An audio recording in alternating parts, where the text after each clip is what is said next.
குரேசா, இங்கே வா. என்னம்மா? உட்காரப்பா. ஏதேனும் அவசர வேலையாக போய்க் கொண்டிருக்கிறாயா? நான் உன்னை தொந்தரவு செய்து விட்டேனா? அப்படியெல்லாம் ஒன்றும் இல்லை அம்மா. என்ன வேண்டும் சொல்லுங்கள். உன்னிடம் சில விஷயங்களை கேட்க வேண்டும். அம்மா, இது நம் பாட்டனார் வைத்திருந்த பொய்கை ஆழ்வாரின் தமிழ் பாசுரம் தானே? சரி, இது இருக்கட்டும். புதிய மண்டபத்தின் வேலைகள் எவ்வளவு தூரத்தில் இருக்கிறது? நம் மண்டபத்தை கட்டுவதற்கான அஸ்திவார வேலைகள் நடந்து கொண்டிருக்கின்றன. நிச்சயம் அடுத்த முறை நம் மக்களுக்கு மழையினாலோ வெள்ளத்தினாலோ எந்த பாதிப்பும் இருக்காது. நான் அன்று சொன்னதை நினைவில் இருத்திக்கொள் குரேசா. உனக்கும் என்று தேவைப்பட்டாலும் என் நகைகளை தருகிறேன். இல்லை அம்மா, அது ஒன்றும் தேவைப்படாது. அடடே, இது என்ன காண கிடைக்காத காட்சியாக இருக்கிறதே! எஜமானி அம்மாவும் சின்ன எஜமானும் ஆற அமர பேசிக்கொண்டு இருக்கிறீர்கள். எஜமானி அம்மா, இது என்ன ஓலைச்சுவடி? இது சாதாரண ஓலைச்சுவடி அல்ல. பொய்கை ஆழ்வாரின் பாசுரங்கள் 100 இதில் பொக்கிஷமாய் பொதிந்திருக்கின்றன. ஆமாம், இது ஐயாவின் பாட்டனார் எங்களுக்காக விட்டு போனது. மிகவும் அர்த்தபுஷ்டி நிறைந்த பாசுரம். நீங்களும் நேரம் கிடைக்கும் போதெல்லாம் இதை படித்து பார்க்கலாம். நிச்சயம் அம்மா. கணக்கு பிள்ளை, நம் புதிய மண்டபம் கட்டும் பணி எந்த நிலையில் இருக்கிறது என்று அம்மா கேட்கிறார்கள். அஸ்திவார பணிகள் முடிந்த பின் பிறகு அம்மாவை கூட்டிக் கொண்டு போய் காண்பிக்கலாம் என்று இருந்தேன். இந்த வார கடைசியில் நீங்கள் அனைவருமே சென்று பார்க்கலாம். இப்போது மகிழ்ச்சி தானே அம்மா? மன்னிக்க வேண்டும் சின்னேசம்மா. என்ன விஷயம்? உங்களை பார்க்க வேண்டும் என்று வெளியே ஒருவர் காத்திருக்கிறார். அப்படியா? ஆமாம், பார்ப்பதற்கு வைணவ சிரேஷ்டராக தெரிகிறார். வைஷ்ணவரா? வெளியிலேயேவா காக்க வைத்திருக்கிறாய்? உள்ளே அழைத்து உட்கார வைக்க கூடாதா? உள்ளே உட்கார வைத்துவிட்டு அருந்த நீர் கொடுத்து விட்டு தான் வருகிறேன். அப்படியா? நல்லதப்பா, நல்ல காரியம் செய்திருக்கிறாய். குரேசா, பார்த்தாயா, நம் பணியாளர்களும் நம்மிடமிருந்து நற்பண்புகளை கற்றுக்கொள்ளும் போது எவ்வளவு மகிழ்ச்சியாக இருக்கிறது. சரி, சீக்கிரம் சென்று வந்திருப்பவரை கவனி. ஆகட்டும் அம்மா.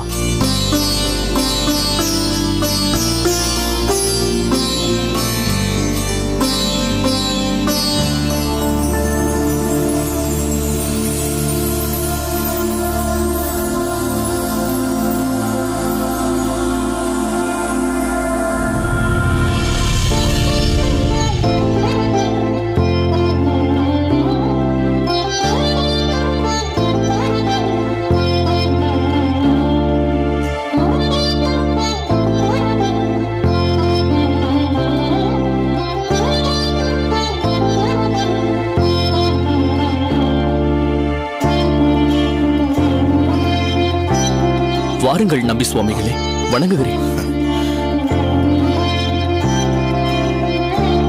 எழுந்திரு குரேசா.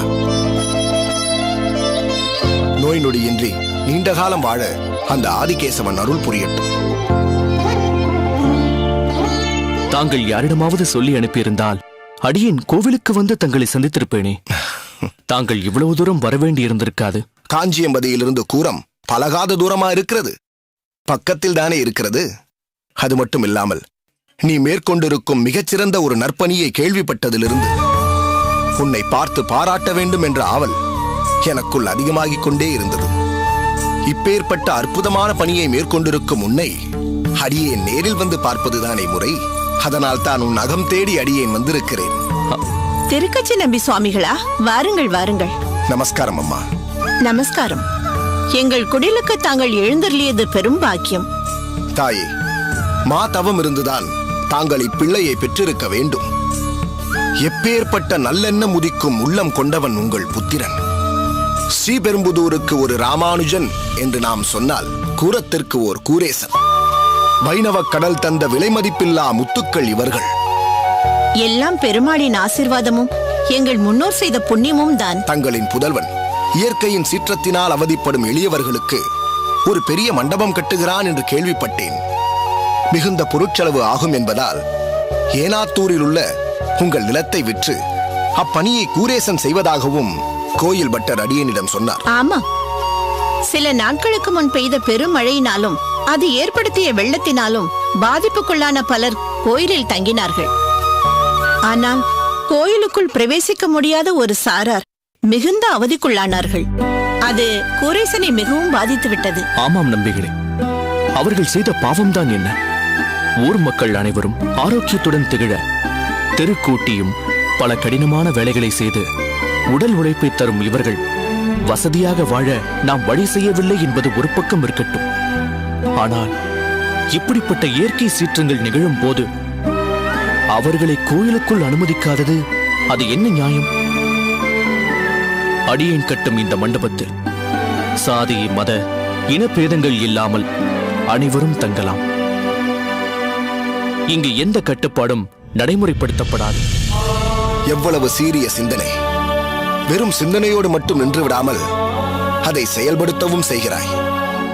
ஒவ்வொன்றிலும் தனக்கு என்ன ஆதாயம் என்று மட்டும் பார்க்கும் மனித கூட்டத்தில் பொதுநலத்திற்காக, அதுவும் குரல் கொடுக்க முடியாமல் அல்லல் படும் ஒரு சாராருக்காக பாடுபடும் உன்னை நினைத்து நான் மிகவும் பெருமிதப்படுகிறேன் குரேசா. நம்பி சுவாமிகளே, தாங்களும் தங்கள் செல்வத்தை காஞ்சி வர்தனின் சேவையில் ஈடுபடுத்திக் கொண்டுதானே வருகிறீர்கள்? இல்லை குரேசா, அடியேனுக்கு வந்த சொத்தில் நந்தவனம் அமைத்து அடியேன் அந்த பெருமாளுக்கு மட்டுமே கைங்கரியம் செய்து கொண்டிருக்கிறேன். ஆனால் நீ உன் சொத்துக்களை விற்று பகவானின் பக்தர்களுக்கு சேவை செய்து கொண்டிருக்கிறாயே, இதுவல்லவோ பகவானுக்கு பிரீத்தி. உலகத்தை உய்விக்க பெருமாளால் அனுப்பப்பட்டவர்கள் என்று ஆழ்வார்களை சொல்வார்கள். அதேபோல் அனைத்து சாராரையும் உய்விக்க வேண்டும் என்ற எண்ணம் கொண்டுள்ள உன்னை கூரத்திற்கே ஆழ்வான் என்று ஏன் சொல்லக்கூடாது? அடியேன். கூரேசா, இன்னும் எத்தனை நேரம் நம்பி சுவாமிகளை இங்கேயே நிற்க வைத்து பேசிக் கொண்டிருக்க போகிறாய்? அவரை உள்ளே அழைத்துக் கொண்டு போக வேண்டாமா? மன்னிக்க வேண்டும் சுவாமிகளே, பேச்சு சுவாரஸ்யத்தில் மறந்துவிட்டேன். அகத்திற்குள் தாங்கள் எழுந்தருள வேண்டும். வாருங்கள் வாருங்கள் வாருங்கள்.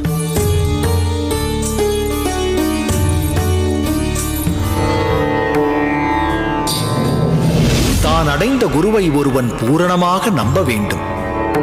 அதே சமயத்தில் நாமும் நம்பிக்கைக்குரியவர்களாக இருக்க வேண்டும்.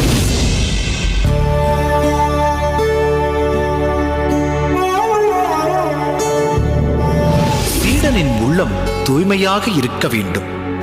சத்தியம் தவறாத உத்தமனாக, நேர்மையாளனாக இருக்க வேண்டும்.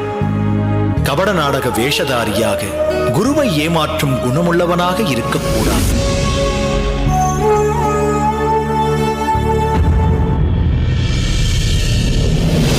குருவின் மனைவி தாய் என்றால் குரு தந்தையை போன்றவர் அல்லவா?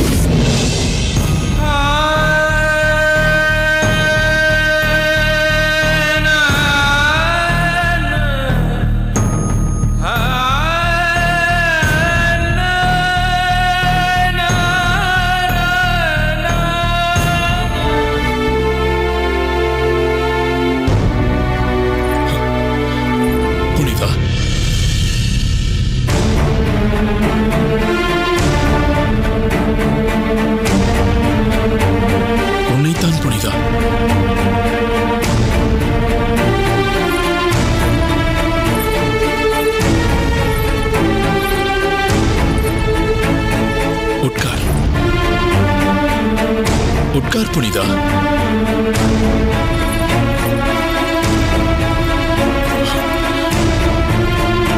தவறு செய்துவிட்டேன் புனிதா.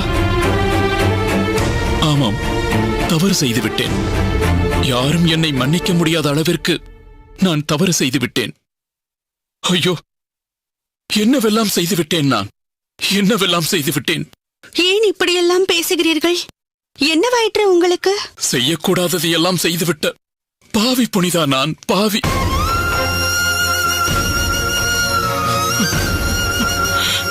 அழாதீர்கள். இல்லை புனிதா, நான் அழ வேண்டும். வாழ்நாள் முழுவதும் அழ வேண்டும். துரோகம் செய்துவிட்டேன், குரு துரோகம் செய்துவிட்டேன். வெள்ளை உள்ளம் கொண்ட அந்த ராமானுஜரை நான் எப்படியெல்லாம் ஏமாற்றி இருக்கிறேன். அந்த குழந்தை முகம்தான் என்னை எவ்வளவு நம்பிற்று. எப்பேற்பட்ட நம்பிக்கை துரோகம் செய்திருக்கிறேன் நான். அவரின் புன்னகை ததும்பும் முகம் ஒவ்வொரு முறை என் மனதில் வரும்போதும் என் மனசாட்சி என்னை சம்மட்டிக் கொண்டு அடிக்கிறது. ஐயோ, என்னால் தாங்க முடியவில்லையே. நான் என்ன செய்வேன் புனிதா, நான் என்ன செய்வேன்? எனக்கு எல்லாமே தெரியும். தெரியுமா? தெரியும். நீங்கள் அன்று திருமண் இட்டுக்கொண்டு இவையெல்லாம் ராமானுஜரை ஏமாற்றுவதற்காகத்தான் என்று என் அம்மாவிடம் நீங்கள் சொன்னதை நான் கேட்டேன். எனக்கு ராமானுஜரையும் அவர் அம்மாவையும் நன்றாகவே தெரியும். அதை என் தோழி தஞ்சமாம்பாள் வழியாக தெரிவிக்கவும் முயன்றேன். ஆனால் அதனால் அவருக்கு எந்த பாதிப்பும் ஏற்பட போவதில்லை என்று அவள் தெரிவிக்க மறுத்துவிட்டாள். ஆமாம், இதனால் அவருக்கு என்ன பாதிப்பு ஏற்பட முடியும்? பாதிப்பு முழுவதும் இந்த பாவிக்குத்தானே. அவரை ஏமாற்ற பெருமாளின் பெயரையும் புனிதமான வைணவ சின்னத்தையும் அல்லவா நான் பயன்படுத்தி இருக்கிறேன். எனக்கு மன்னிப்பே கிடையாது புனிதா. எத்தனை ஜென்மங்களை எடுத்தாலும் எனக்கு மன்னிப்பே கிடையாது. வேண்டாம், அழாதீர்கள். நீங்கள் அழுவதை என்னால் தாங்கிக் கொள்ள முடியவில்லை. நான் தாங்கிக் கொண்டேனே. உன்னை அழவிட்டு நான் வேடிக்கை பார்த்திருக்கிறேனே. உன் தோழிகளுக்கு முன்னால் உன்னை அவமானப்படுத்தி இருக்கிறேனே. இந்த அயோக்கியனின் அழுகையா உன்னால் தாங்கிக் கொள்ள முடியவில்லை. அழுகிறேன் புனிதா. இந்த அயோக்கியன் கண்ணீர் வற்றும் வரை அழுகிறேன். இல்லை, நீங்கள் அயோக்கியன் இல்லை. தவறு செய்துவிட்டோம் என்று வருந்துகிறீர்களே, இதுவே எனக்கு போதும். போதாது புனிதா, இது போதாது. போகிறேன் புனிதா, அவரிடமே போகிறேன். நடந்தவை அனைத்தையும் சொல்லி கதறுகிறேன். பெருந்தன்மையோடு அவர் என்னை மன்னித்தால் நல்ல மனிதனாய் திரும்பி வந்து இந்த உலகத்தில் வாழ்வேன். அப்படி அவர் என்னை மன்னிக்காவிடில் நடைப்பிணமாய் அலைவதை விட உண்மையிலேயே பிணமாய் ஆவதே சாலச் சிறந்ததாக இருக்கும்.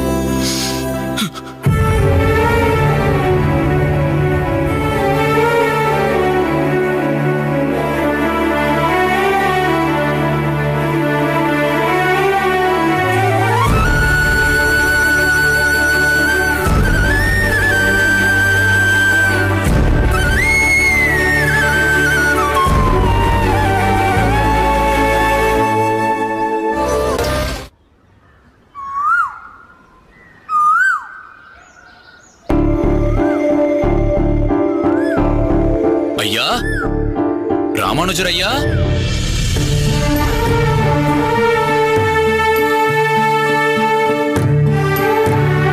வணக்கம் ஐயா. நமஸ்காரம். யாரப்பா நீ? ராமானுஜர் ஐயா இருக்கிறாரா? ஓ, ராமானுஜனை பார்க்க வேண்டுமா? உள்ளே வா, பார்க்கலாம். இல்லை, பரவாயில்லை, நான் இங்கேயே இருக்கிறேன். அவரை அழையுங்கள். ஏன் வெளியே நிற்க வேண்டும்? ராமானுஜன் உள்ளேதான் இருக்கிறான். வா, உள்ளே வா. வா வா கதிரேசா. அப்பா, இவர் பெயர் கதிரேசன். தமிழ் பாசுரங்களை கற்க வேண்டும் என்று மிகுந்த ஆவலுடன் வகுப்புக்கு வந்தார். அப்படியா? பாசுரங்கள் கற்றுக்கொண்டிருக்கிறானா? கற்றுக்கொள்வதா? உருகிப் போகிறாரப்பா. நான் பாசுரம் பாடி அர்த்தம் சொல்வதற்கு முன்பே அதில் லயித்து கண்ணீர் மல்க பாசுரத்தை கேட்டுக்கொண்டிருப்பார். தமிழ் பாசுரங்கள் வேத நெறிகளை போதிப்பவை. நிச்சயம் அவை கேட்பவர்களை நெஞ்சுருகச் செய்யும் என்பதில் ஐயமில்லை. அப்படித்தான் அவை கதிரேசனையும் ஈர்த்த அதிலேயே லயித்து போகச் செய்திருக்கிறது. கதிரேசா, நீ அப்பாவோடு பேசிக் கொண்டிரு. நான் குடிக்க ஜலம் கொண்டு வருகிறேன். வேண்டாம் ஐயா, எதுவும் வேண்டாம். நான் தங்களுடன் சற்று தனியாக பேச வேண்டும். தனியாகவா? பாசுரங்களில் ஏதேனும் சந்தேகம் இருக்கிறதா? இருந்தால் கேள். என்னை விட எனது தந்தை அருமையாக விளக்குவார். இல்லை ஐயா, இது வேறு விஷயம். ராமானுஜா, இவன் ஏதோ உன்னிடம் மனம் விட்டு பேச வேண்டும் போலிருக்கிறது. எனக்கு சற்று வெளியே வேலை இருக்கிறது. நான் செல்கிறேன். நீங்கள் பேசிக் கொண்டிருங்கள்.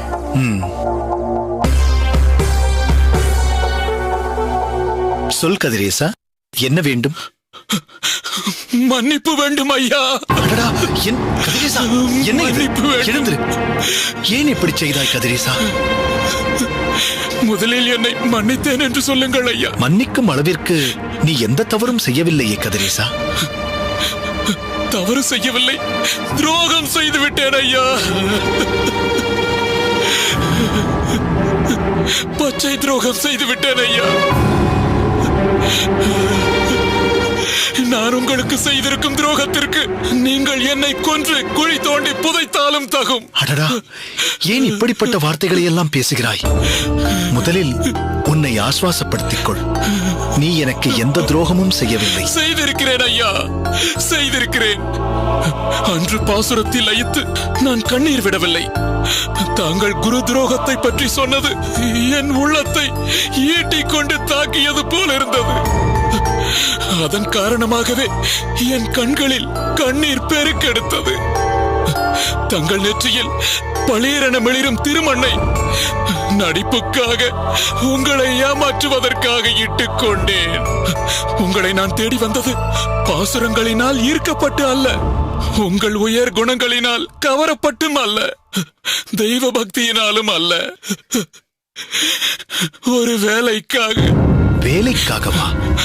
ஆமாம் ஐயா, வேலைக்காகத்தான். வேலை வெட்டி இல்லாமல் திரிந்து கொண்டிருந்த என்னை கூரத்தில் வேலை கிடைக்கும் என்று என் மாமா அனுப்பினார். ஆனால் தங்கள் நண்பர் கூரேசரோ தங்களிடமிருந்து ஒரு ஒப்புதல் ஓலை வாங்கி கொண்டு வர சொன்னார். ஊர் முழுவதும் என்னை பற்றி நல்ல அபிப்பிராயம் இல்லாத போது தங்களுக்கு மட்டும் என் மீது நல்ல அபிப்பிராயம் இருக்குமா என்று நான் சந்தேகப்பட்டேன்.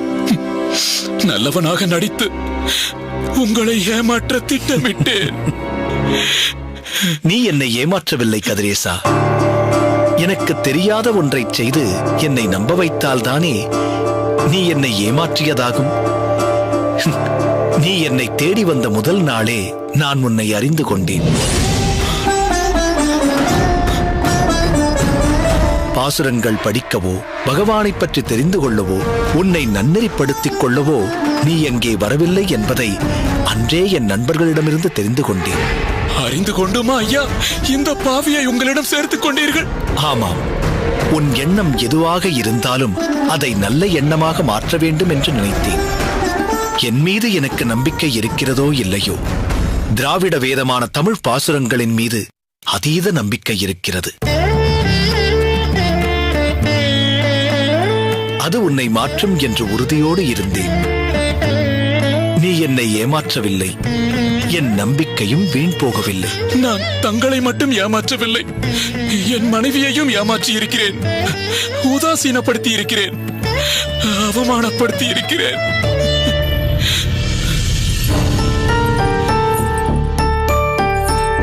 திருமணத்திற்கு முன்பே தங்கள் தாயும் என் மனைவி புனிதாவின் தோழியான தஞ்சமாம்பாளும் இந்த திருமணத்தை எப்பாடுபட்டாவது நிறுத்த வேண்டும் என்று முயன்றதை தாங்கள் அறிய மாட்டீர்கள். இப்போது நான் தங்களை ஏமாற்ற முற்பட்டதை கூட அவர்கள் அனைவரும் அறிவார்கள். ஆனால் தங்கள் மூலமே நான் திருந்துவேன் என்பதில் அவர்கள் உறுதியாக இருந்திருக்கிறார்கள். என் மூலம் நீ திருந்தி இருக்கிறாய் என்று நான் நிச்சயம் நினைக்கவில்லை. உன்னை திருத்த பெருமாள் என்னை ஒரு கருவியாக பயன்படுத்திக் கொண்டிருக்கிறார், அவ்வளவுதான். உங்களின் பெருந்தன்மை அறியாத மூட ஜென்மமாக நான் இருந்து விட்டேனே. உன்னை ஒரு வாரம் கோயிலுக்கு சென்று துளசியையும் பெருமாள் தீர்த்தத்தையும் பெற்றுக்கொள் என்று சொன்னது ஏன் தெரியுமா? பெருமாளின் திருமார்பையும் திருவடியையும் ஸ்பரிசித்த துளசியும் தீர்த்தமும் உன்னுள்ளே இருந்த தீய குணங்களை மெல்ல மெல்ல கரைக்கும் என்பதற்காக. அர்ச்சகர் கொடுத்த கோயில் பணியையும் நீ செய்து வந்ததன் காரணமாக உன் மனம் தூய்மைப்பட்டு விட்டது. அதன் பிறகு வகுப்புக்கு வந்த உன்னை பாசுரம் ஈர்த்ததில் வியப்பேதும் இல்லை. நடந்தவை அனைத்தும் பகவானின் தொடர்பு உனக்கு ஏற்பட்டதன் விளைவே. சிறு குழந்தையை கைப்பிடித்து கூட்டி போவது போல் என்னை ஒவ்வொரு அடியாக கூட்டி போயிருக்கிறீர்களே. நான் தங்களுக்கு என்ன கைமாறு செய்ய போகிறேன்? இந்த ஜென்மத்திலும் இனி வரும் ஜென்மங்களிலும் தங்களுக்கு நன்றி சொல்வதை தவிர வேறு என்ன என்னால் செய்ய முடியும்? தெய்வம் ஐயா, நீங்கள் என் தெய்வம். இல்லை கதிரேசா, நம் எல்லோருக்கும் தெய்வம் அந்த பரந்தாமன் தான். மனிதன் எண்ணற்ற நற்குணங்களை கொண்டிருந்தாலும் அவனின் கல்யாண குணங்களுக்கு ஈடாகாது. ஐயா, இன்னும் நீங்கள் இந்த பாவியை மன்னித்தேன் என்று சொல்லவில்லையே. தேவையில்லை கதிரேசா. உன் உள்ளத்தின் மூலையில் இன்னமும் குற்ற உணர்ச்சி இருக்குமானால் பகவானின் நாமத்தை சொல்லி அதை கரைத்து விடு. முயல்கிறேன் ஐயா. நான் எந்த வேலைக்காக உங்களை தேடி வந்தேனோ அந்த வேலை கூட எனக்கு வேண்டாம். கோயிலில் அர்ச்சகர் கொடுத்த பணியை செய்து கொண்டும் தங்களின் திருமுகத்தை பார்த்துக் கொண்டும் பாசுரங்களை கற்றுக்கொண்டும் என் நாட்களை கழிக்க எண்ணி இருக்கிறேன். நல்லது கதிரேசா. உன் குடும்பத்தை பிரிந்து நீ கூரத்திற்கு சென்று பணி செய்ய வேண்டும் என்ற அவசியமில்லை. கோயிலில் நீ செய்யும் பணியையே தொடர்ந்து செய்து வா. என் தந்தையிடம் சொல்லி அதற்கே உனக்கு ஏதாவது சம்பளம் கொடுக்க முடியுமா என்று பார்க்கிறேன். நன்றி என்ற ஒரு வார்த்தையை தவிர எனக்கு சொல்வதற்கு ஒன்றுமில்லை. நான் வருகிறேன் ஐயா. கதிரேசா, தேவையில்லாத எண்ணங்களை மனதிலிட்டு குழப்பிக் கொள்ளாதே. நிம்மதியான உறுதியான ஒரு புதிய மனிதனாக வாழ்க்கையை தொடங்க பெருமாளின் அனுகிரகம் நிச்சயம் உனக்குண்டு. சென்று வா. வருகிறேன் ஐயா.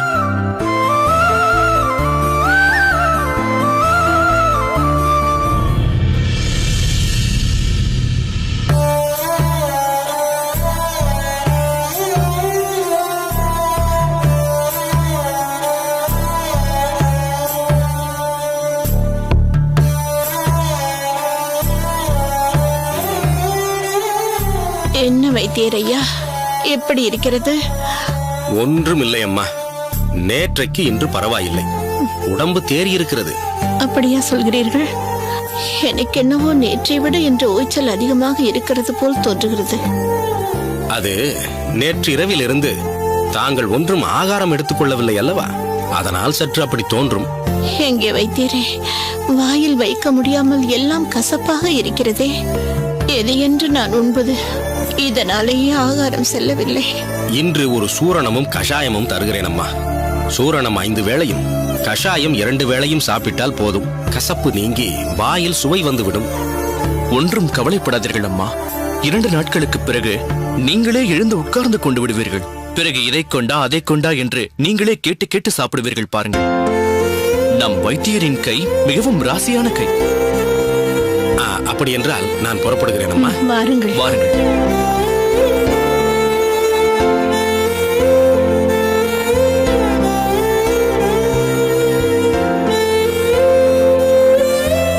வைத்தியரையா, 4 நாட்களாகிவிட்டது. இன்னும் காய்ச்சல் குறைந்ததாக தெரியவில்லை. எதனால் இப்படி? அவர்களை கலவரப்படுத்த வேண்டாம் என்றுதான் சொல்லவில்லை. அறிகுறிகளை எல்லாம் வைத்து பார்க்கும்போது இது விஷக்காய்ச்சலாக தோன்றுகிறது. விஷக்காய்ச்சலா? ஒன்றும் பயம் இல்லை ஐயா. எப்பேற்பட்ட காய்ச்சலையும் குணப்படுத்த மருந்துகள் இருக்கின்றன.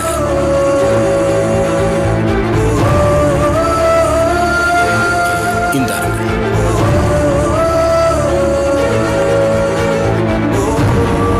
இரண்டு நாளைக்கு 5 வேளை சூரணம். வழக்கம் போல் தேனில் குழைத்து கொடுங்கள். இந்த பொட்டலத்தில் இருப்பதை காய்ச்சி கஷாயம் தயார் செய்து நாளைக்கு 2 வேளை கொடுங்கள். ஐயா, உண்மையை சொல்லுங்கள். கவலைப்படும்படியாக ஒன்றும் இல்லையே. ஒன்றும் கவலைப்பட வேண்டாம். ஆனால் அவர்களை கலவரப்படுத்த மட்டும் செய்து விடாதீர்கள். நான் சொன்னதை உங்களுக்குள் வைத்துக் கொள்ளுங்கள். சரி வைத்தியரையா. நீங்கள் அம்மாவுடன் போய் இருங்கள். நான் வைத்தியரை வழி அனுப்பிவிட்டு வருகிறேன். அப்படி என்றால் நான் விடைபெறுகிறேன் ஐயா.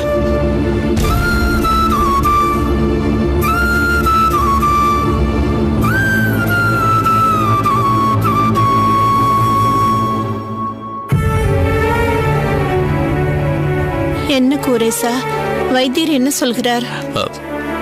ஒன்றும் இல்லை அம்மா. சாதாரண காய்ச்சல் தானாம்.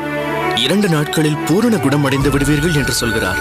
இல்லையப்பா, அவர் எதையோ மறைக்கிறார். அம்மா.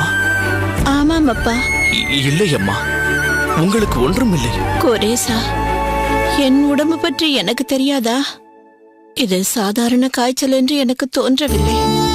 சாதாரண காய்ச்சலாக இருந்தால் நம் வைத்தியரின் சூரணத்தில் 2 நாட்களில் எழுந்து விடுவேன். மூட்டுகளில் வலி இருப்பது சற்று அசாதாரணமாக தெரிகிறது. இல்லை அம்மா, நீங்களாக ஏதேதோ கற்பனை செய்து கொள்கிறீர்கள். வைத்தியர் சூரணத்தை மாற்றி கொடுத்துள்ளார். நிச்சயம் 2 நாட்களில் குணமாகிவிடும். வேண்டுமென்றால் பாருங்கள். நான் போய் சூரணத்தை குழைத்து எடுத்துக் கொண்டு வருகிறேன். வேண்டாம் அப்பா, இப்போது வேண்டாம். ஏனம்மா? சற்று நேரம் போகட்டும், நான் உன்னுடன் பேச வேண்டும். மருந்தை சாப்பிட்டு விட்டு பேசலாமே அம்மா. இது ஒன்றும் சாதாரண காய்ச்சல் இல்லை. கைகால் குடைச்சலும் மூட்டு வலியும் இது வேறு ஏதோ ஒன்று என்று எனக்கு தெரியப்படுத்துகின்றன. எல்லாம் 2 நாட்களில் சரியாகிவிடும் அம்மா. ஆகாது. நான் கூறப்போவதை சற்று கலவரப்படாமல் கேள். கலவரப்படாமல் கேட்க வேண்டுமா? இப்படி தாங்கள் சொல்வதே என்னை கலவரப்படுத்துகிறதே அம்மா. அப்படி சொல்லாதே குறைசா. உன்னால் உறுதியுடன் இருக்க முடியும். உன் தந்தையோடு ஆலோசித்து நான் ஒரு உயில் எழுத நீ ஏற்பாடு செய்ய வேண்டும். அம்மா, ஏன் இப்படியெல்லாம் பேசுகிறீர்கள்? தங்களுக்கு ஒன்றும் ஆகவில்லை. நீங்கள் சற்று ஓய்வெடுத்துக் கொள்ளுங்கள். நாம் பிறகு பேசலாம். நான் மருந்தை குழைத்துக் கொண்டு வருகிறேன். அதை சாப்பிட்டு விட்டு உறங்கி ஓய்வெடுங்கள். குறைசா, நான் கூறுவது உனக்கு புரியவில்லையா? சாதாரண காய்ச்சலுக்கும் இதற்கும் எனக்கு நிறைய வித்தியாசம் தெரிகிறது. இருக்கட்டும் அம்மா. அதற்காக உயில் எழுத வேண்டும் என்று தாங்கள் சொல்வது மிகவும் அதிகப்படியாக தெரிகிறது. சரி, உனக்கு அப்படி படுகிறது என்றால் இப்போதைக்கு அதை பற்றி பேச வேண்டாம். ஆனால் உன்னிடம் வேறு ஒன்று கேட்பேன். அதையாவது நீ நிறைவேற்றுவாயா? இப்படியெல்லாம் நீங்கள் பேசுவது என் மனதை ஏதேதோ செய்கிறது அம்மா. இருந்தாலும் பரவாயில்லை. நான் என்ன செய்ய வேண்டும் சொல்லுங்கள். எனக்கு ராமானுஜனை பார்க்க வேண்டும் போல இருக்கிறது. அவனிடம் பேச வேண்டும் என்று தோன்றுகிறது. ராமானுஜனை இங்கு அழைத்து வர முடியுமா? இவ்வளவுதானே? நிச்சயமாக அழைத்துக் கொண்டு வருகிறேன். இப்போது நான் சொன்னதைப் போல மருந்தை குடைத்துக் கொண்டு வருகிறேன். அதை சாப்பிட்டு விட்டு உறங்குங்கள்.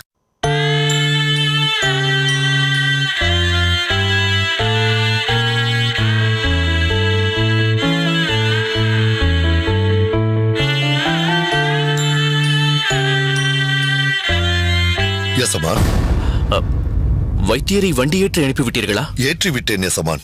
ஆனால் விஷக்காய்ச்சல் என்று சொன்னதுதான் கவலைப்படும்படியாக இருக்கிறது. எந்த விஷக்காய்ச்சலையும் குணப்படுத்தி விடலாம், சரியாகிவிடும், கவலை வேண்டாம் என்கிறாரே. அப்புறம் அம்மாவுக்கு ராமானுஜரை பார்க்க வேண்டும் போல இருக்கிறது என்று சொன்னார்கள். நான் சென்று ராமானுஜரை அழைத்து வருகிறேன். அதுவரை எல்லாவற்றையும் கவனித்துக் கொள்ளுங்கள். யசமான், நீங்கள் எதற்காக போக வேண்டும்? அந்த வேலையை என்னிடம் விட்டு விடுங்கள். ராமானுஜரை கூட்டி வருவது என் பொறுப்பு. பெரிய யசமான் ஊரிலிருந்து வரும் வரை நீங்கள் அம்மாவுடனே இருங்கள். சரி, இப்போதே புறப்படுங்கள். ராமானுஜரை கலவரப்படுத்துவது போல் எதுவும் சொல்ல வேண்டாம். கையோடு கூட்டி வரச் சொன்னதாக சொல்லி அழைத்து வாருங்கள். சரி யசமான், நான் புறப்படுகிறேன். ஆகட்டும்.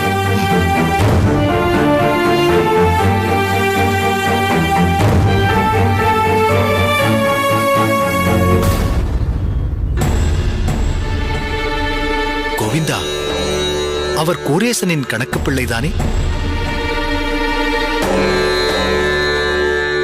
ஆமாம் அண்ணா.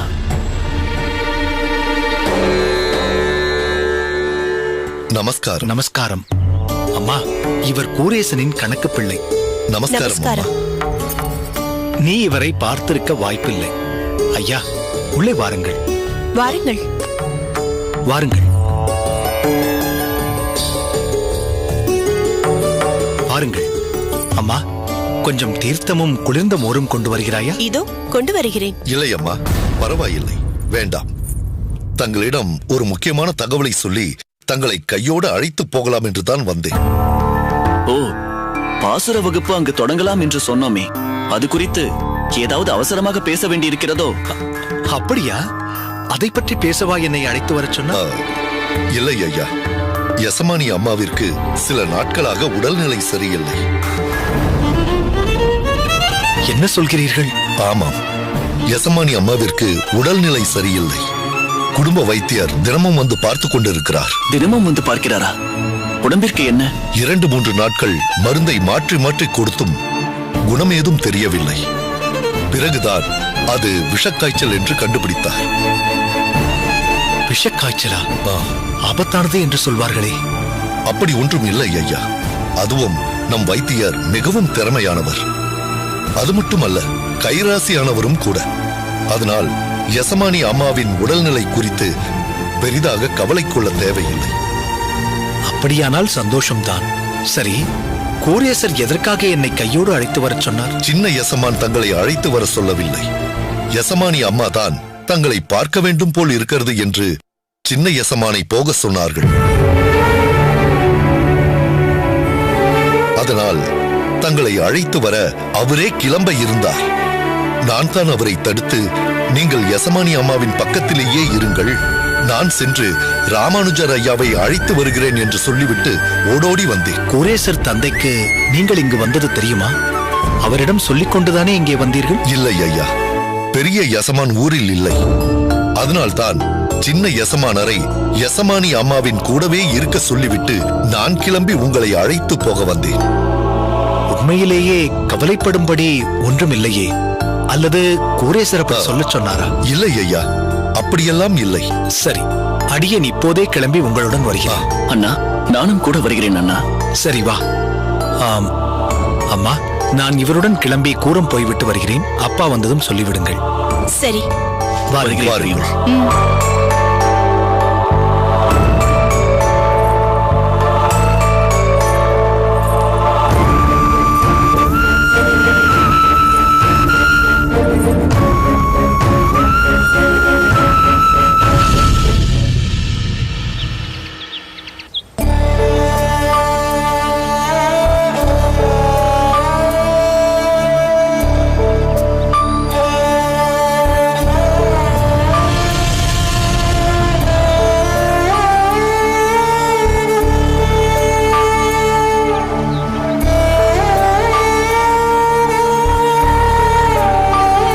கோரேசா, வாருங்கள் ராமானுஜரை, வாருங்கள். அம்மா எப்படி இருக்கிறார்கள்? இப்போது சற்று பரவாயில்லையா? வாருங்கள். பெருந்தேவி, இந்த மருந்தை குடி. வேண்டாம், சற்று உறங்கினால் போதும். சிறிது உட்கொள்ளம்மா. வேண்டாம். உள்ளே வாருங்கள்.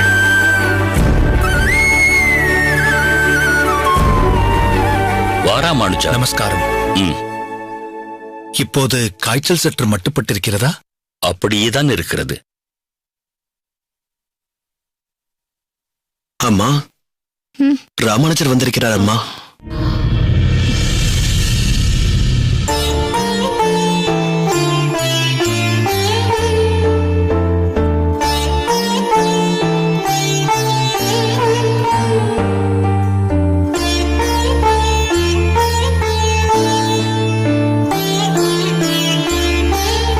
ராமானுஜா, வாப்பா, எப்படி இருக்கிறாய்? நன்றாக இருக்கிறேன். நீங்கள் எப்படி இருக்கிறீர்கள் தாயே? அதுதான் பார்க்கிறாயே. கவலைப்படாதீர்கள், சீக்கிரம் குணமாகிவிடும். மருந்தை அருந்தினால்தானே சரியாகும். மருந்தை வேண்டாம் என்று பிடிவாதமாக இருக்கிறாள். யார் சொல்லியும் கேட்க மாட்டேன் என்கிறாள். அம்மா, நீங்கள் மருந்தை வேண்டாம் என்று தள்ளக்கூடாது, உட்கொள்ளத்தான் வேண்டும். இல்லையப்பா, 6-7 நாட்களாக மருந்து சாப்பிட்டு கொண்டுதான் இருந்தேன். எந்த பலனும் இல்லை. உடல் க்ஷீணமானதுதான் பலன். எனக்கு இதிலெல்லாம் நம்பிக்கை இல்லை. இல்லை தாயே, தாங்கள் அப்படி சொல்லக்கூடாது. நம்பிக்கை என்பதுதான் இவைகளை எல்லாம் விட அற்புதம் செய்யும் அருமருந்து. அதை தாங்கள் கைவிடவே கூடாது. கேட்டீர்களா அம்மா? இதையேதான் நான் உங்களுக்கு எத்தனையோ முறை சொல்லியிருக்கிறேன். குணமாகி விடுவேன் என்ற அழுத்தமான நம்பிக்கை நிச்சயம் உங்களை எழுப்பி உட்கார வைக்கும். கோரேசா, கல்லை கட்டி கொண்டு கடலில் விழுந்த பிறகு எத்தனை அழுத்தமாக மிதப்போம் என்று நம்பினாலும் அது பயன் தருமா? என் உடம்பின் நிலை பற்றி எனக்கு தெரியும். பார்த்தாயா ராமானுஜா, இப்படித்தான் ஏதேதோ கற்பனை செய்து கொண்டு புலம்பிக் கொண்டிருக்கிறாள். தாயே, இது சாதாரண காய்ச்சலாக இருந்தால் 2-3 நாட்களில் குணமாகி இருக்கும். விஷக்காய்ச்சல் என்பதால் இது குணமாக சற்று அதிகமான நாட்கள் தான் பிடிக்கும். மருந்து உடலில் வேலை செய்ய அதிக நாட்கள் எடுத்துக்கொள்கிறது, அவ்வளவுதான். தயவு செய்து தாங்கள் அந்த மருந்தை உட்கொள்ளுங்கள். சரியப்பா, நான் மருந்தை உட்கொள்கிறேன். எனக்கு ஒரு உதவி செய்வாயா? நிச்சயமாக செய்கிறேன் அம்மா. சாதாரண நாட்களிலேயே தாங்கள் எந்த உதவி கேட்டாலும் நான் மறுப்பவனில்லை. இப்போதா மறுக்கப் போகிறேன்? என்ன உதவி வேண்டும் கேளுங்கள். எனக்கு நீ ஒரு சத்தியம் செய்து தர வேண்டும்.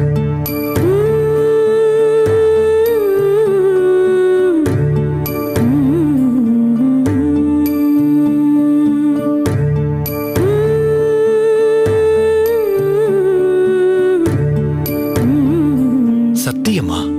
ஆமாம். சொல்லுங்கள் தாயே. கோரேசனே எக்காலத்திலும் எக்காரணம் கொண்டும் கைவிடக்கூடாது. இதற்கு சத்தியமே தேவையில்லை அம்மா. இதை நான் மனதிற்குள் ஏற்கனவே சங்கல்பித்துக் கொண்டிருக்கிறேன். சத்தியம் செய்ய மாட்டாயா? நான் கோரேசனை எக்காலத்திலும் எக்காரணத்தைக் கொண்டும் கைவிட மாட்டேன். இது போதும் ராமானுஜா, இது போதும். என்றும் கோரேசன் உன்னுடனே இருக்க வேண்டும். பக்தி நெறியிலும் சமுதாய சிந்தனைகளிலும் சத்விஷயங்களிலும் அவன் உன்னையே பின்பற்ற வேண்டும். நிச்சயம் தாயே. பெருந்தேவி, அன்று உயில் எழுத வேண்டும் என்றாய், இன்று சத்தியம் செய்ய சொல்கிறாய். நீ இப்படியெல்லாம் நடந்து கொள்வது எனக்கு மிகுந்த மனவருத்தத்தை அளிக்கிறது. வெளியே காட்டிக்கொள்ளவில்லை என்றாலும் என்னை விடவும் மனவேதனையை அனுபவிப்பவன் உன் பிள்ளை கூரேசன் தான். உங்களையெல்லாம் வருத்தப்பட வைக்க வேண்டும் என்பது என் எண்ணம் இல்லை. ஆனால் இப்படி ஒரு சத்தியம் வாங்கிக் கொண்டால்தான் என் மனம் நிம்மதிப்படும் என்று நினைத்தேன். நினைத்தபடியே இப்போது ஒரு நிம்மதி என் மனதில் குடிகொண்டிருக்கிறது. அம்மா, இப்போது தயவு செய்து சற்று அந்த மருந்தை அருந்துங்கள். நிச்சயம் அருந்த வேண்டுமா? நிச்சயம் அருந்த வேண்டும். தாங்கள் கேட்கும் உதவியை நான் செய்ததால் மருந்தை உட்கொள்வதாக வாக்களித்திருக்கிறீர்கள். தாங்கள் என் கையால் நிச்சயம் மருந்தை உட்கொள்ளத்தான் வேண்டும். நீ கொடுக்கும் போது என்னால் மறுக்க முடியுமா?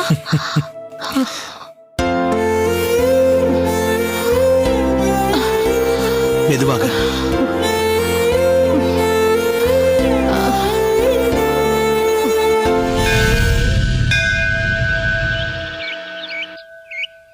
கதிரேசா, உத்தராயண புண்ணியகால உற்சவம் சீக்கிரமே தொடங்க இருக்கிறது. அதற்குள் எல்லா வாகனங்களும் தயாராகிவிட வேண்டும் என்று சொன்னேன் அல்லவா? ஆமாம் சுவாமி, சொன்னீர்கள். இப்போது ஒரு வாகனம் மட்டும் செப்பனிடப்படாமல் நின்று விட்டதா? ஆமாம் சுவாமி, அன்னப்பறவை போல ஒரு வாகனம் இருக்கிறது அல்லவா? ஆமாம், ஹம்ச வாகனம். அதுதான் இப்போது செப்பனிடப்படாமல் உள்ளது இல்லையா?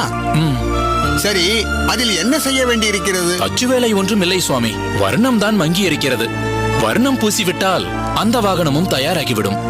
ஆனால் வர்ணம் பூசுபவர் உடல்நிலை சரியில்லை என்று வீட்டிலேயே முடங்கி இருக்கிறார். அப்படியா? ஏனப்பா கதிரேசா, அந்த வர்ணம் பூசும் வேலையை நீயே செய்துவிடேன். மன்னிக்க வேண்டும் சுவாமி, நான் செய்தால் சரியாக வராது. என்னப்பா இது? வர்ணம் பூசுபவன் எப்போது உடல் நலம் தேறி வருவானோ அதுவரை அந்த வேலை அப்படியே நிற்க வேண்டுமா? இதற்கென்று புதிய ஆளை தேடி போக வேண்டும். உனக்கு தெரிந்தவரை நீயே அதை செய்துவிடு, பரவாயில்லை. வேண்டாம் சுவாமி, பெருமாள் உட்கார்ந்து கொண்டு ஊர்வலம் போகும் வாகனம். அரைகுறையாய் வர்ணம் பூசுவதற்கு எனக்கு மனம் ஒப்பவில்லை. பெருமாளுக்கு செய்கின்ற எந்த பணியையும் நிறைவாக செய்ய வேண்டும் என்று நினைக்கின்றேன். அரைகுறையாக செய்ய எனக்கு விருப்பமில்லை சுவாமி. தெரியாத வேலையாக இருந்தாலும் தெரிந்தது போல் காட்டிக்கொண்டு காசு வந்தால் போதும் என்று இருப்பவர்கள் மத்தியில் நீ வித்தியாசமாக இருக்கிறாய் கதிரேசா. கோயிலுக்குள் செய்யும் எந்த சிறிய பணியையும் பகவானுக்காக செய்வதாக எண்ணுகிறாய் பார். அது மிகவும் சிரேஷ்டமான குணம். சரி, போகட்டும். வர்ணம் பூசுவதற்கு நாம் வேறு ஆளை தேடிக்கொள்ளலாம். குளத்தில் ஜலத்தில் மூழ்கி இருக்கும் 2-3 படிகள் வரையிலும் பாசியை சுத்தம் செய்ய வேண்டும் என்று சொல்லி இருந்தேனே, அந்த பணி முடிந்து விட்டதா? வடக்கு பக்கமும் தெற்கு பக்கமும் முடிந்து விட்டது. மீதி இருப்பதை இன்று முடித்து விடுவேன். நமஸ்காரம் அர்ச்சகரே. நமஸ்காரம் சுவாமியாஜி, வாருங்கள். நமஸ்காரம் சுவாமி. நமஸ்காரம். என்ன அர்ச்சகரே, கதிரேசன் எப்படி பணி செய்கிறான்? தங்கள் மனதிற்கு உகந்தவாறு நடந்து கொள்கிறானா? ஆஹா, அதற்கு மேலேயே நடந்து கொள்கிறான் என்றுதான் சொல்ல வேண்டும். பரவாயில்லையே கதிரேசா, அர்ச்சகர் சுவாமியிடம் பெயர் வாங்குவது சற்று கடினம்தான். அவரிடமேயே நல்ல பெயர் வாங்கிவிட்டாயே. ஆரம்பத்தில் சற்று அசிரத்தியாக இருந்தது போல்தான் தோன்றியது. ஆனால் இப்போதெல்லாம் பணிகளை மிகவும் சிரத்தையோடு செய்கிறான். வயிற்றுப்பாட்டுக்காக செய்வதாக எண்ணாமல் தாம் செய்யும் பணிகளை எல்லாம் பகவானுக்கு செய்யும் கைங்கரியம் என்ற எண்ணம் அவனுக்கு வந்துவிட்டது. இதற்கெல்லாம் காரணம் ராமானுஜன் தான்.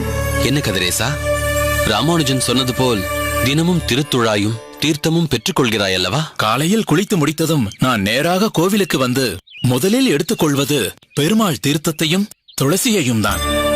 பிறகுதான் நான் வேறு எந்த உணவையும் எடுத்துக்கொள்வேன். ராமானுஜன் அசாதாரணமானவன். அவன் செய்யும் ஒவ்வொரு காரியத்துக்கும் பின்னால் ஒரு குறிக்கோள் இருக்கும். அந்த குறிக்கோள் பலருக்கு நல்ல குணத்தை கொடுக்கும். அது நம் மனதுக்கு புலப்படாது. அப்படித்தான் கதிரேசனை இங்கு கோயிலுக்கு கொண்டு வந்து சேர்த்திருக்கிறான்.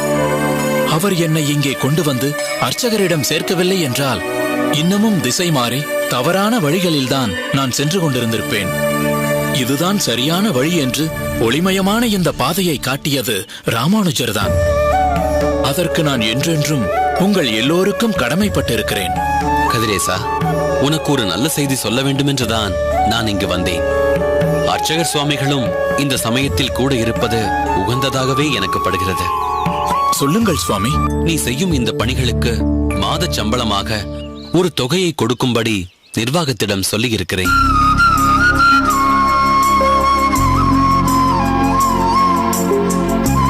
அவர்களும் சம்மதித்திருக்கிறார்கள்.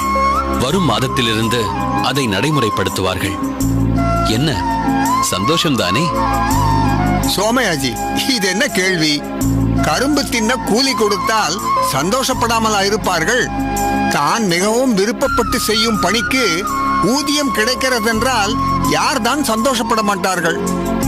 என்ன கதிரேசா, நான் சொல்வது சரிதானே? மிகவும் சரி சுவாமி. இதையெல்லாம் ஊதியத்தை எதிர்பார்த்து நான் செய்யவில்லை. பெருமாளுக்கும் அவரை தரிசிக்க வரும் பக்தர்களுக்கும் செய்யும் ஒரு தொண்டாக நினைத்துதான் நான் செய்து வந்தேன். இப்போது இதற்கு ஊதியமும் கிடைக்கிறதென்றால் மகிழ்ச்சியை தவிர வேறென்ன இருக்க முடியும்? இன்று காலையில் பெருமாளை சேவிக்க இங்கே வரும்போது இந்த நல்ல செய்தியை உங்கள் இருவரிடமும் சொல்ல வேண்டுமென்று எண்ணியிருந்தேன். இருவருமே ஒன்றாக இருந்து என் சிரமத்தை குறைத்து விட்டீர்கள். சரி சுவாமிகளே, நாம் சன்னதிக்கு செல்வோமா? செல்வோம், வாருங்கள். கதிரேசா, இன்று அந்த குளத்து பணியை முடித்து விடுவாய் அல்லவா? முடித்து விடுவேன் சுவாமி. நல்லது. அதை முடித்துவிட்டு என்னை வந்து பார். வாகனத்துக்கு வர்ணம் பூசும் வேலையை பற்றி அதற்குள் நான் இவரிடம் பேசிவிடுகிறேன். சரி சுவாமி, வாருங்கள், போகலாம்.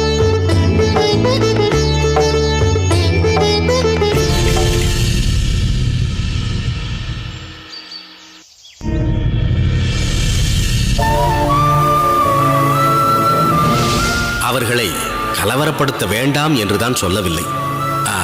அறிகுறிகளை எல்லாம் வைத்து பார்க்கும்போது இது விஷக்காய்ச்சலாக தோன்றுகிறது. உன் தந்தையோடு ஆலோசித்து நான் ஒரு உயில் எழுத நீ ஏற்பாடு செய்ய வேண்டும். கோரீசனே, எக்காலத்திலும் எக்காரணம் கொண்டும் கைவிடக்கூடாது.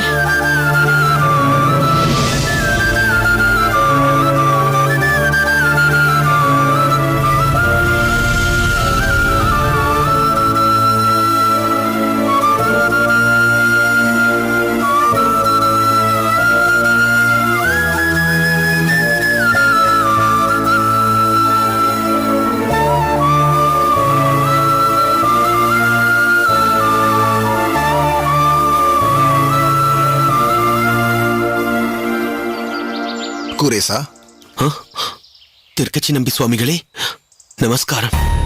நமஸ்காரம். என்ன குரேசா, என்னவாயிற்று? எப்பொழுதும் மலர்ந்த முகம், அதற்குகந்த வார்த்தைகள் என்று இருப்பாய். ஆனால் இன்று வாடிய முகம், வார்த்தைகளில் சோகத்தின் சுவடு. உன்னை இது போல் அடியேன் பார்த்ததில்லையே. கர்மபந்தம் சுவாமி. அடியேனின் தாய்க்கு உடல்நிலை மிகவும் மோசமாக உள்ளது. மருத்துவர் வந்து பார்த்தும் நம்பிக்கை வார்த்தைகள் ஏதும் கூறவில்லை. ஆனால் நீ மிகவும் தன்னம்பிக்கை கொண்டவனாயிற்றே குரேசா. இருப்பினும் தொப்புள் கொடி சம்பந்தமாயிற்று. அடியனுக்கு ஏதாவது ஒன்று என்றால் பதை பதைத்து ஓடி வருவார் அடியனின் தாய். அப்படிப்பட்டவள் முடங்கி போய் படுத்த படுக்கையாய் இருப்பது என் மனதை மிகவும் சங்கடப்படுத்துகிறது. நீ சொல்வது முற்றிலும் உண்மைதான் குரேசா. தாய் என்ற உறவு மிகவும் முதன்மையானது, பரிவில் உச்சமானது, இயல்பாய் உள்ள அன்பால் ஈர்க்கக்கூடியது. அடியேன் தாய் தந்தையரை விட்டு விலகி வந்துவிட்டேன் என்றாலும் இப்பொழுதும் ஏதாவது ஒரு சூழ்நிலையில் அடியேனின் தாயை கண்டுவிட்டேன் என்றால் ஒரு க்ஷணம் உருகி போய்விடுவேன். அவரின் அன்பின் ஆக்கர்ஷணம் அப்படி. பிறகு அனாதிகால உறவான வரதனை நினைத்து அந்த கர்ம பந்தத்திலிருந்து மீண்டு வருவேன். அடியேனும் அப்படித்தான் நம்பிகளே. அடியேன் மனதை தேற்றிக் கொள்கிறேன். என்னதான் என் சோகத்தை வெளிக்காட்டாமல் நடந்து கொண்டிருந்தாலும் சில நேரங்களில் பாசம் உந்தி தள்ளி விடுகிறது. இன்று உங்களை தரிசித்தது அடியனுக்கு மிகவும் இதமாக இருக்கிறது. உன் வருத்தத்தை வெளியே காட்டிக் கொள்ளாமல் இருப்பதுதான் உனக்கு நல்லது குரேசா. இல்லை என்றால் உன் தந்தை உன்னை பார்த்து மிகவும் உடைந்து போய்விடுவார். உன்னுடைய இந்த மன வருத்தம் உன் தந்தையை பீடிக்காமல் பார்த்துக்கொள். நிச்சயம் சுவாமிகளே, அதற்குத்தான் அடியேன் முயன்று கொண்டிருக்கிறேன். உனக்கு ஏற்பட்டுள்ள இந்த புத்தி தடுமாற்றம் ஒரு சமயம் குந்தி தேவிக்கே ஏற்பட்டது. மகாபாரத யுத்தம் முடிந்து கண்ணன் துவாரகைக்கு புறப்படும் முன், கண்ணா, நீ இங்கிருந்து புறப்படுவதற்கு முன் எனக்கும் என் பிள்ளைகளுக்கும் உள்ள பற்றை வேரோடு அறுத்து விடு, இல்லையேல் என்றென்றும் உன்னை சிந்திப்பது கடினம் என்று குந்தி தேவி வேண்டினாள். கண்ணன் எனும் பரம்பொருளை நேரே கண்ட பின்னும் பராக்கிரமங்களுடைய பாண்டவர்களை ஈன்ற போதும் குந்தி தேவிக்கே இப்படி ஒரு பிரார்த்தனையை செய்ய தோன்றிற்று என்றால் நாமெல்லாம் எம்மாத்திரம். ஒருவர் மீது பாசம் வைப்பது தவறா நம்பிகளே? இல்லை குரேசா, பாசம் வைப்பதில் எந்த தவறும் இல்லை. பற்று வைப்பதுதான் தவறு. பாசத்திற்கும் பற்றுக்கும் என்ன வித்தியாசம் நம்பிகளே? இவர்கள் என் தாய் தந்தையர், இவன் என் தம்பி அண்ணன், இது என் வீடு, இவர்கள் என் உற்றார்கள் என்று நினைப்பது பற்று. நாம் அனைவரும் பகவானுக்கு சொந்தக்காரர்கள். அவர்கள் அனைவரையும் பகவானின் பக்தி தொண்டில் ஈடுபடுத்தி பிறப்பு, இறப்பு, முதுமை, வியாதி இல்லா வைகுண்ட லோகத்திற்கு அவர்களையும் அழைத்துச் செல்ல வேண்டும் என்று நினைப்பதுதான் உண்மையான பாசம். அவர்களுக்கு நாம் செய்யும் நன்மையும் அதுதான். உன் தாய் தந்தையரிடம் உனக்கு இருப்பது பாசம்தான். அதை அடியேன் நன்கு அறிவேன். அடியேனின் தாய் தந்தையரிடமும் அடியேனுக்கு இருப்பது அந்த பாசம்தான். ஏன், புராணங்களையே எடுத்துக்கொள்ளேன். பக்த பிரகலாதனும் அப்படிப்பட்ட ஒரு நிலையில்தானே இருந்தான். பகவான் நரசிம்மராக அவதரித்து இரண்யனை வதம் செய்த பிறகு தன்னிடமிருந்து ஏதாவது ஒரு வரத்தை பெற்றுக்கொள் என்று பிரகலாதனிடம் கூறினார். பிரகலாதன் வெகுநேர சிந்தனைக்கு பிறகு கேட்ட வரம் என்ன தெரியுமா? என் பிரபு, அடியேனுடைய தந்தை நற்கதியை அடைய வேண்டும், அவர் செய்த தவறை பொறுத்தருள வேண்டும் என்பதுதான். அதற்கு நரசிம்மமூர்த்தி, நீ வரமாக யாசித்ததை நீ கேட்பதற்கு முன்பே அருளிவிட்டேன் என்றார். யாரேனும் ஒரு பக்தன் எனக்கு முழுமையாக சரணடைந்து விட்டால் அவனுடைய 21 தலைமுறைக்கு யாம் முக்தியை அளிக்கிறோம். அவ்வகையில் உன் தந்தை ஒரு அசுரனாக இருந்தாலும் உன் சம்பந்தத்தால் அவர் முக்தியை அடைந்து விட்டார் என்றார் நரசிம்மமூர்த்தி. இது உன் வாழ்க்கைக்கும் பொருந்தும் குரேசா. உன் பக்தியால் உன் தாய் தந்தையரும் என்றோ முக்தியை அடைந்து விட்டார்கள். அதுதான் நீ அவர்களின் மீது வைத்திருக்கும் பாசத்தின் வெளிப்பாடு.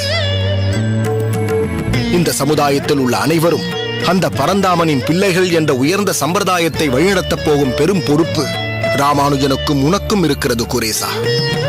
அதை மனதில் கொண்டு தற்காலிகமாக இப்பொழுது ஏற்பட்டுள்ள மன கஷ்டத்தை நீக்கி உள்ள உறுதியோடு இருப்பாய் குரேசா. இது உன்னிடத்தில் அடியேன் வைக்கும் அன்பான வேண்டுகோள். தாங்கள் அறிவுறுத்தியதை நிச்சயம் மனதில் கொள்வேன் சுவாமி. இதுவரை தங்களிடம் பேசியதில் ஆறுதலும் புது தெம்பும் அடியனுக்கு கிடைத்திருக்கிறது. அதுதான் சத்சங்கத்தின் பெருமை. நல்லது குரேசா. மீண்டும் உன் முகத்தில் அந்த பழைய மலர்ச்சியை பார்த்து விட்டேன். எதிர்வரும் சோகம் எதுவாயினும் அது உன் உள்ளத்தை ஆழ்ந்து பாதிக்காமல் பார்த்துக்கொள். உணர்ச்சி வசப்பட்டு விடாதே. நிச்சயம் சுவாமிகளே.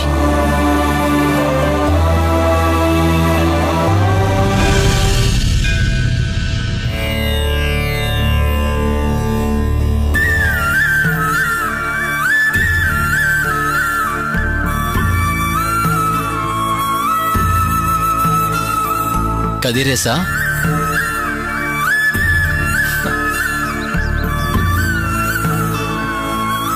வந்தனம். வந்தனம் கதிரேசா. நாங்கள் அல்லவா முதலில் உனக்கு வந்தனம் செய்திருக்க வேண்டும். ஏன் பெரிய வார்த்தைகளை உபயோகிக்கிறீர்கள்? அடியேன் மிகவும் சிறியவன். நீ ஏன் அப்படி நினைக்கிறாய்? உயர்வான தெய்வ காரியங்களை ஸ்ரத்தையாய் நித்தியப்படி ஏதாவது ஒன்றை செவ்வனே செய்து கொண்டிருக்கும் உன்னை நாங்கள் முன் வணங்குவதுதான் தகும். அப்படி இல்லை. அடியேன் இப்போதுதான் இது போன்ற இறை சார்ந்த பணிகளை செய்து கொண்டிருக்கிறேன். நீங்களோ பல நாட்களுக்கு முன்பிருந்தே இப்பணியில் இருக்கிறீர்கள். இருப்பினும் கதிரேசா, நாங்கள் என்றோ ஒரு நாள் அல்லது 2 நாள் இங்கு வந்து திருப்பணி செய்திருக்கிறோம்.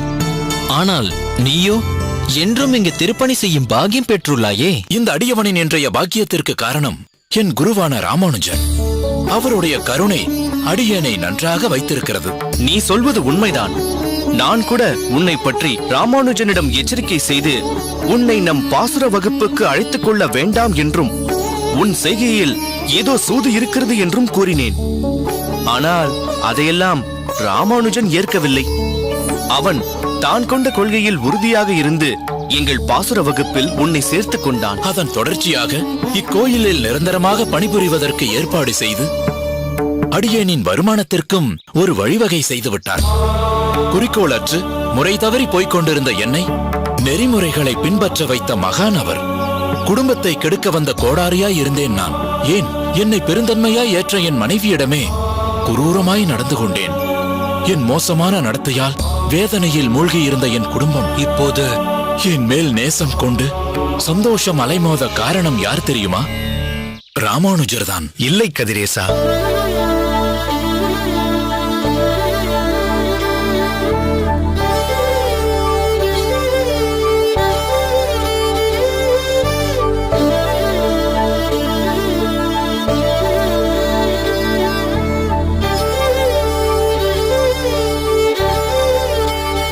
நமஸ்காரம் சுவாமி. அடியேன் காரணமில்லை. சொல்லப்போனால் யாருடைய நிலைக்கும் வேறு யாரும் காரணமில்லை. நமக்கு நாமேதான் காரணம்.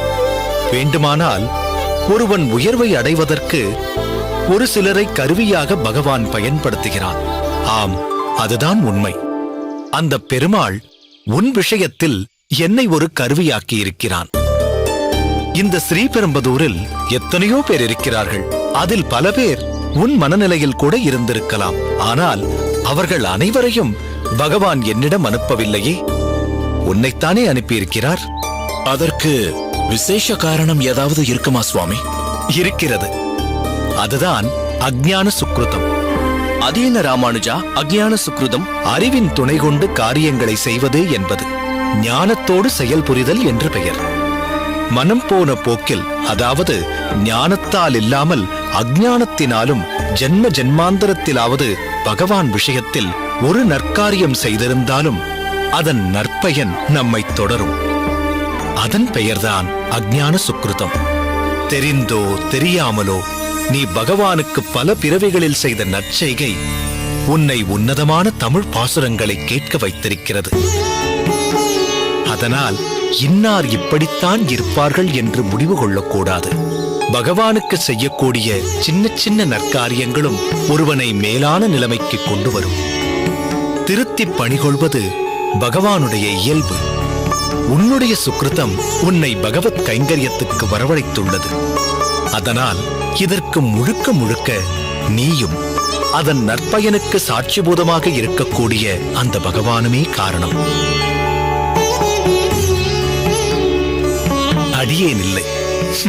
பல பேர் ஒரு சிறிய காரியத்தை செய்துவிட்டு நான் தான் என்று மார்தட்டிக் கொள்ளும் இந்த காலத்தில் அடியேன் ஏதும் செய்யவில்லை என்று பெருந்தன்மையாய் திகழ்வதில் தங்களுக்கு நிகர் தாங்களே. சரியாக சொன்னாய் கதிரேசா. தீமை செய்ய முனைவோர்க்கும் நன்மையை முன்வந்து செய்யும் ராமானுஜன் வாழும் இக்காலத்தில் நாம் இருப்பது நம் பாக்கியம் என்றுதான் சொல்ல வேண்டும். சரி சாரங்கா, திருமேனி, நாம் புறப்படுவோம். நம் உரையாடலில் கதிரேசனின் தெய்வ காரியம் தடைபட்டு நிற்கிறது. கதிரேசா, நீ தொடர்ந்து உன் பணியைச் செய். பலன் பகவான் இஷ்டம் என்று இரு. உன் கஷ்டங்கள் தானே விலகிப் போகும். வாருங்கள், புறப்படலாம். வருகிறோம் கதிரேசா.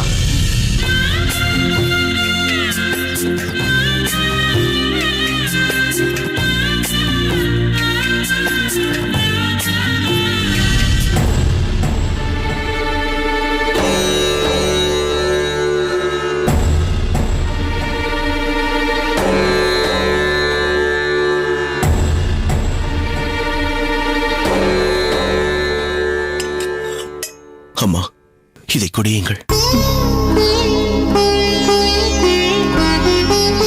துளசி தீர்த்தம் அம்மா. திருக்கட்சி நம்பிகள் காஞ்சியிலிருந்து கொண்டு வந்திருக்கிறார்.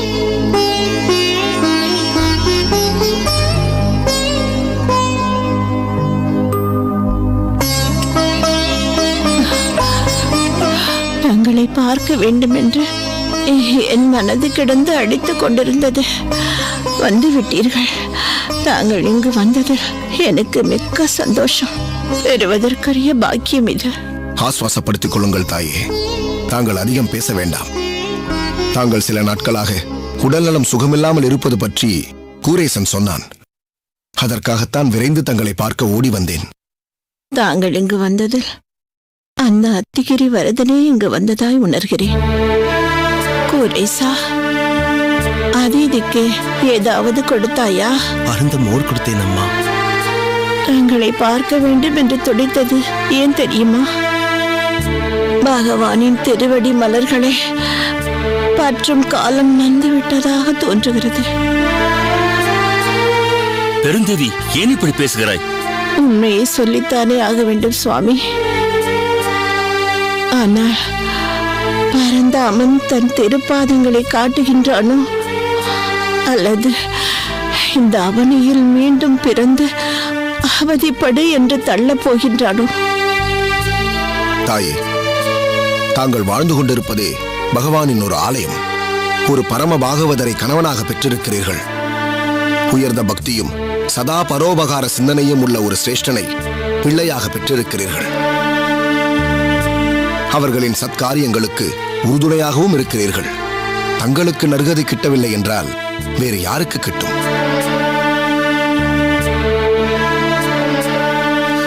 இது போன்ற ஒரு குழப்பம் அர்ஜுனனுக்கும் வந்தது. ஆனால் அவன் அதை பகவானிடமிருந்து கேட்டு தெரிந்து கொண்டு தெளிவு பெற்றான். அது என்ன சுவாமி? ஒரு சிலர் ஆரம்பத்தில் பக்தி செய்து பிறகு உலக விஷயங்களினால் ஈர்க்கப்பட்டு தான் செய்து கொண்டிருக்கும் பக்தியை கைவிட்டு விட்டால் அவர்கள் கலைந்து போன மேகங்களைப் போல் எதற்கும் உபயோகமற்றவர்களாக ஆகிவிடுகிறார்களே என்று பகவானிடம் அர்ஜுனன் வினவினான். அதற்கு பகவான் என்ன சொன்னார் தெரியுமா? என் பக்தன் சிறிதளவு பக்தி செய்து பிறகு அதை தொடர முடியாமல் கைவிட்டு விட்டாலும் நான் அவனை கைவிடுவதில்லை. இப்பிறவியில் அவன் பூரணத்துவத்தை அடைய முடியவில்லை என்றாலும் அடுத்த பிறவியில் அவன் பிறந்த பயனை அடையும் வண்ணம் ஆன்மீக ஞானமும் முழுமையான பக்தியும் உள்ள ஒரு குடும்பத்திலோ அல்லது மிகப்பெரிய செல்வந்தரின் குடும்பத்திலோ அவன் பிறவி எடுக்கிறான். ஞானம் நிறைந்த குடும்பத்தில் பிறந்தவனுக்கு சிறு வயதிலிருந்தே ஞானமும் பக்தியும் ஊட்டப்படுவதால் அதிக பிரயாசை இல்லாமல் அவன் விட்ட இடத்திலிருந்தே பக்தியை தொடர்ந்து பகவானின் திருவடியை அடைகிறான். செல்வந்தர்களின் குடும்பத்தில் பிறந்தவனுக்கு தன் அன்றாட தேவைகளுக்காக உழைத்து தன் நேரத்தை செலவிட வேண்டிய அவசியமில்லாமல் போகிறது. அதனால் தன் முழு நேரத்தையும் பகவானின் சேவையிலேயே ஈடுபடுத்தி முற்பிறவியில் அவன் விட்ட இடத்திலிருந்தே பக்தியை தொடர்ந்து அவனும் பகவானின் திருப்பாதங்களை அடைகிறான் என்று பகவான் கூறுகிறார்.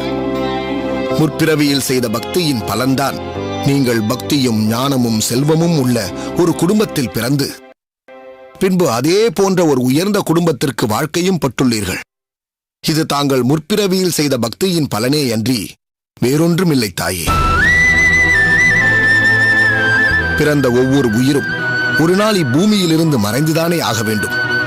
ஆனால் எதுவரை எந்த உயிர் எந்த உடலில் வாழ வேண்டும் என்பதை நாம் தீர்மானிக்க முடியாது. பகவான் தான் தீர்மானிக்க முடியும். மற்ற ஜீவராசிகள் படைத்தவனை அறியுமா? அவனை தொழும் அறிவு அவைகளுக்கு உண்டா என்பது பற்றி நாம் அறிந்திருக்கவில்லை. ஆனால் உடலையும் ஆன்மாவையும் பிரித்தறியும் அறிவு பெற்ற மனிதன் பகவானையும் அவனை அடையும் வழியையும் அறிந்திருக்கிறான். மனதில் பெருமாளின் நாமத்தை ஸ்மரித்துக் கொண்டே இருப்பது ஒன்றே அவன் திருப்பாதங்களை பற்றும் வழி. தாங்களும் கூட பகவானின் நாமத்தை எப்பொழுதும் உச்சரித்துக் கொண்டே இருங்கள் தாயே. பகவானின் திருப்பாதங்களை நிச்சயம் தாங்கள் அடைவீர்கள். ஆதிகேசவா,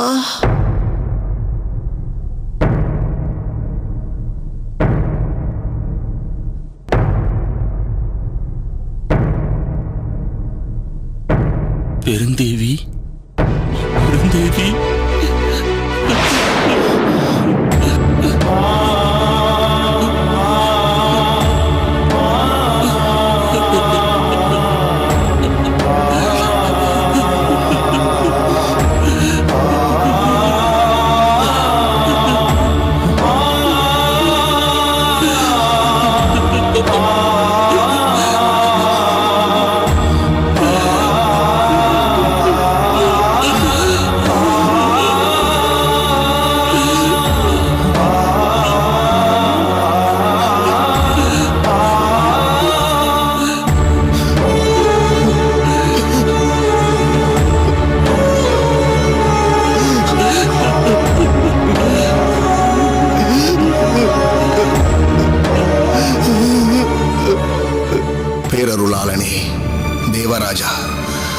சேர்த்துக்கொள். இவ்வாத்மாவை உன் திருவடியில் சேர்த்துக்கொள்.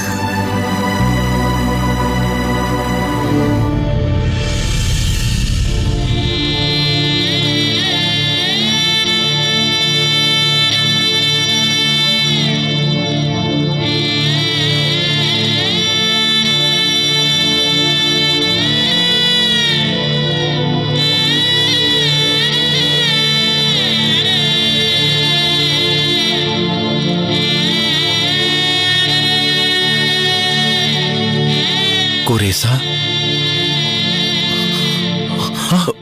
உட்கார் உட்கார்.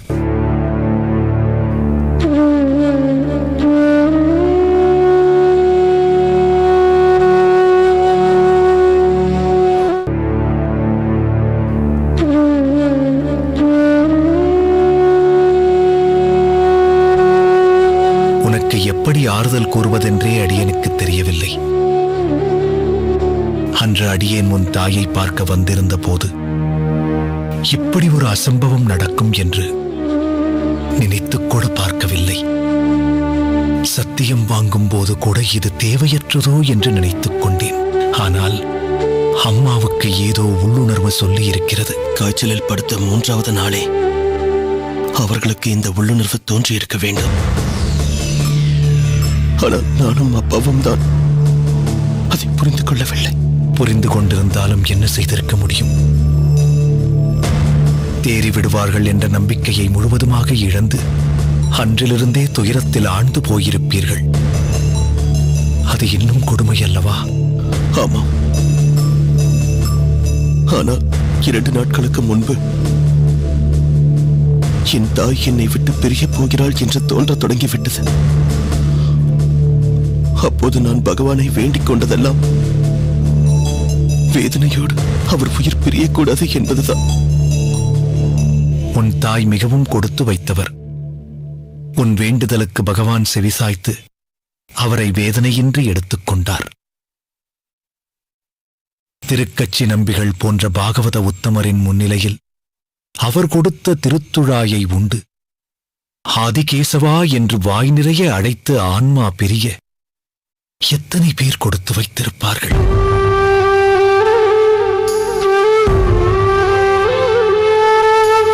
உன் தாய் மிகவும் கொடுத்து வைத்தவர். உண்மைதான்.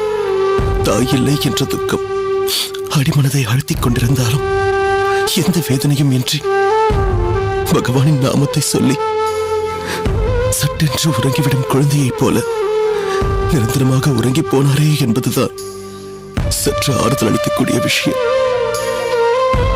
என் தாயின் முடிவு மங்களகரமானதுதான். பாகவத சிரேஷ்டராக இருந்தாலும் உன் தந்தைக்கு அவர் மீது பாசம் அதிகம். அது ஒரு வகையில் நியாயமும் கூட. பௌதிக உலகத்தில் 2 பேரின் பிரிவைத்தான் நம்மால் தாங்க முடியாது. ஒன்று தாய், இன்னொன்று தாரம். தாரம் பாதியில் வந்தவளாக இருக்கலாம். ஆனால் கணவன் வாழ்வில் சுக துக்கம் என்று எல்லாவற்றிலும் பங்கெடுத்துக் கொள்பவள் அவள்தானே. உறங்கி எழுந்ததிலிருந்து மீண்டும் உறங்கும் வரை இத்தனை காலங்கள் தன்னுடனேயே இருந்த மனைவி அந்த ஜீவன் திடீரென்று இல்லாமல் போய்விடும் போது உன் தந்தையின் சோகம் அளப்பரியதாகிவிடுகிறது.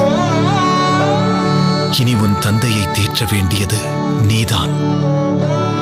எந்த உற்றாரோ உறவினரோ நண்பர்களோ தேற்ற முடியாது. உன் தாயின் மறு உருவம் அல்லவா நீ? அதனால் உன்னில் மட்டுமே இழந்த தன் மனைவியை பார்ப்பார். உன் சோகம் அவர் சோகத்தை அதிகப்படுத்தும். அதை நீ நன்றாக புரிந்து கொள். நீ செய்து கொண்டிருக்கும் பணிகளில் உன்னை இன்னும் தீவிரமாக ஈடுபடுத்திக் கொள்வதுதான் உன் துக்கத்தை வெகுவாக குறைக்கும். ஈடுபடுத்திக் கொள்ளத்தான் போகிறேன். அதோடு அடியேன் மாற்றிக்கொள்ளவும் போகிறேன். நேற்று வரை அணிந்திருந்த ஆடம்பரமான அணிகலன்களையும் உடைகளையும் விடுத்து என் தாயின் ஹீமக்கிரியைகளுக்காக இப்போது அணிந்திருக்கிறேனே இந்த சாதாரண உடை, இதைத்தான் அடியேன் இனி அணியப் போகிறேன். வேண்டாம் குரேசா, நீ பெரிய செல்வந்தரின் ஒரே மகன். இதை உன் தந்தை விரும்புவாரா என்று தெரியவில்லையே. நிச்சயம் விரும்புவார். தாங்கள் எனக்கு குருவாக, வழிகாட்டியாக, ஒரு ஆச்சாரியராக இருக்க வேண்டும் என்பதுதானே என் அம்மாவின் ஆசை. அப்படியானால் உங்களைப் போலவே அடியேனும் எளிமையை கடைபிடிப்பதுதானே முறை. இதன் மூலம் தாங்கள் எப்போதும் என் அருகாமையில் இருப்பது போன்ற உணர்வை நான் பெறுவேன். அம்மா என் இந்த மாற்றத்தை நிச்சயம் ஆமோதிப்பார். அவர் இருந்தவரை அவரின் ஒரு வார்த்தையையும் நான் தட்டியது கிடையாது. நானும் என் அம்மாவின் வார்த்தையை தட்டாதவனாகத்தான் இருந்தேன்.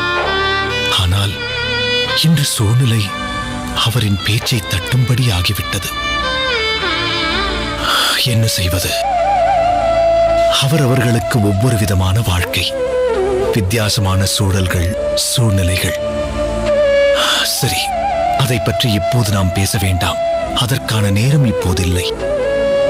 மகிழ்ச்சியும் துக்கமும் நிறைந்த ஒன்றுதான் வாழ்க்கை. இவை இரண்டையும் சமமாக பாவிக்க வேண்டும் என்று பகவான் கூறியிருந்தாலும் சாமானிய மனிதனால் அதை நடைமுறைப்படுத்துவது கடினமே. காலம் மெதுமெதுவாக உன் துக்கத்தை மாற்றும்.